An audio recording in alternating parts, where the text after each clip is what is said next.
এক কথায় আল্লাহ তাআলা আমাদের চোখে আঙ্গুল দিয়ে জানিয়ে দিলেন ফাইদা রাকিবু ফিল ফুলকি দা'আউল্লাহা মুখলিসিনা লাহুদ্দিন ফালাম্মা নাজ্জাহুম ইলাল বাররি ইদাহুম ইউশরিকুন।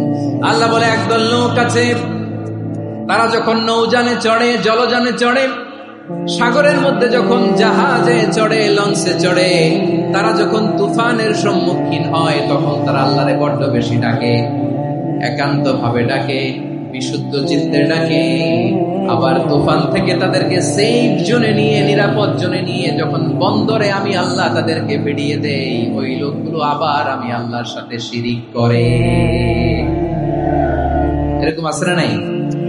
জাহাজে উঠছে, সাগরের মাঝখানে তুফান, ওই সময় দেখবেন আল্লাহ কারে কয়। এই কথা তো আপনাদেরকে বোঝানো সহজ, আপনারা তো নদীর দেশের মানুষ।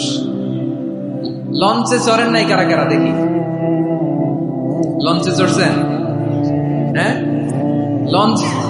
লঞ্চে চড়ে নাই এরকম একজনও নাই এখানে। আচ্ছা, লঞ্চে উঠছেন কে কে দেখি? মাশাআল্লাহ, মাশাআল্লাহ, মাশাআল্লাহ। ঠিক আছে, আপনাদের বোঝানো সহজ। আচ্ছা, লঞ্চে উঠে তুফানের সম্মুখীন হয়েছেন, জলোচ্ছ্বাস, সবাই? মাশাআল্লাহ।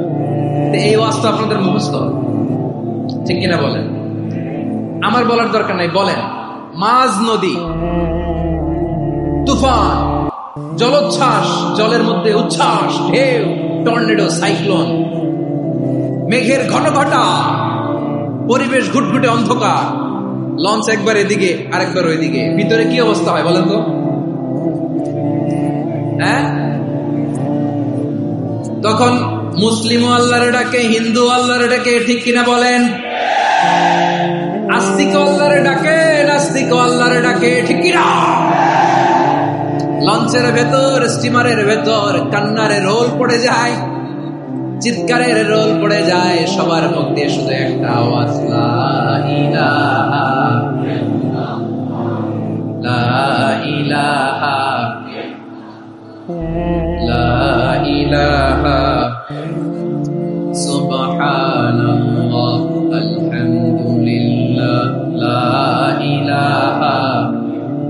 আল্লাহ নামের জিকির করবে যারা, আল্লাহর কাছে প্রিয় তারা, আল্লাহর কাছে প্রিয় যারা, জান্নাতে প্রবেশ করবে তারা, জোরে লা ইলাহা, লা ইলাহা ইল্লাল্লাহ, লা ইলাহা ইল্লাল্লাহ, মুহাম্মাদুর রাসূলুল্লাহ সাল্লাল্লাহু আলাইহি ওয়াসাল্লাম। আমার প্রিয় পটুয়াখালীবাসী, তাহলে লঞ্চের ভেতরে যখন আমরা তুফানের মধ্যে পড়ি, তখন সবাই মিলে আমরা একটা নামের জিকির করি। নামটা কার? মুসলমানেরাও ডাকে, হিন্দুরাও ডাকে, আস্তিকও ডাকে, নাস্তিকও ডাকে, সবাই ডাকে একজনকে, তিনি কে? আবার দেখবেন ওই আল্লাহ তুফানের পরে, ঝড়ের পরে ওই লঞ্চটাকে যখন সদর ঘাটে ফিরিয়ে দেয়, আবার আমরা নাফরমানি শুরু করে দেই। সে কথাই আল্লাহ বললেন ফাইদা রাকিবু ফিল ফুলকি দা'আউল্লাহা মুখলিসিনা লাহুদ্দিন ফালাম্মা নাজ্জাহুম ইলাল বাররি ইদাহুম ইউশরিকুন। সাগরে যখন তুফানে পড়ে আমি আল্লাহর ডাকে, আবার আমি আল্লাহ যখন বাঁচিয়ে দেই, আবার আমি আল্লাহর সাথে শিরিক শুরু করে। আমরা কি এরকম হতে চাই নাকি? এরকম করবেন? হ্যাঁ না, আমরা তুফানে পড়লেও আল্লাহরে ডাকি, আবার বাঁচায় দেওয়ার পরেও ডাকি কারে? আল্লাহকেই ডাকি। বিমানের মধ্যে মাঝে মাঝে দেখবেন যে এয়ার টার্বুলেন্স হয়, জানেন? এয়ার টার্বুলেন্স জানেন তো? মাঝে মাঝে বিমানটা বাউন্সিং করে, bumpy, very bumpy weather.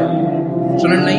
40,000 fit উপরে যখন থাকে, তখন পাইলট মাঝে মাঝে বলে, dear passengers, ladies and gentleman, right now we are flying 40,000 feet above the ground and we are passing very air turbulence, very heavy air turbulence right now. Please fasten your seat belt. দেখবেন মাঝে মাঝে বলে যে, ভদ্র মহিলা, ভদ্র মহোদয়গণ, আমরা 40,000 ফিট উপর দিয়ে যাচ্ছি আর এয়ার টার্বুলেন্স ফেস করছি, মেহেরবানি করে আল্লাহর হস্তে সিট বেল্ট বাঁধুন, তখন বিমানটা এরকম বাউন্সিং করে, শেকিং করে। আপনারা মুখোমুখি হয়েছেন? ইদানিং এই এয়ার টার্বুলেন্স বেড়ে গিয়েছে। গত বছর আমার ইন্টারন্যাশনাল অনেকগুলো ফ্লাইট ছিল, তো আমি দেখলাম যে আগের ফ্লাইটগুলোর তুলনায় এখন এয়ার টার্বুলেন্স খুব বেশি। আমি একটু রিসার্চ করে দেখলাম, ক্লাইমেট চেঞ্জের কারণে, জলবায়ু পরিবর্তনের কারণে আকাশের বাতাসের মুভমেন্টে পরিবর্তন হয়েছে, ফলে এখন বিমান শেকিং করে বেশি, বাউন্সিং, বাম্পি ওয়েদার। তো বলেন তো, 40,000 ফিট উপরে যখন আপনি, কয় হাজার ফিট? সবাই বলুন কয় হাজার ফিট?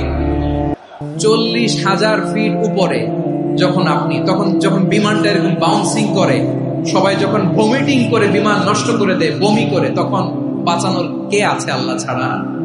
কেউ আছে? ওই মুহূর্তেও সবাই মিলে একজনের ডাকে আওয়াজ করে বলেন, তিনি কে? মাঝে মাঝে কিছু সোশ্যাল মিডিয়ায় কিছু ভিডিও পাওয়া যায় যে হেভি যখন এয়ার টার্বুলেন্স হয়, 10 সেকেন্ড 15 সেকেন্ডের কিছু ভিডিও পাওয়া যায়, বিমানটা এরকম বাউন্সিং করছে, বাম্পি ওয়েদার, কাঁপছে, মানুষগুলো বমি করছে, অক্সিজেন মাস্কগুলো সব ঝুলে পড়েছে, বিমানটা শুধু কাঁপছে। তখন দেখবেন বিমানের ভেতরেও এরকম লঞ্চের মতো চিৎকার আছে না নাই? বিমানের ভেতরেও তখন চিৎকার।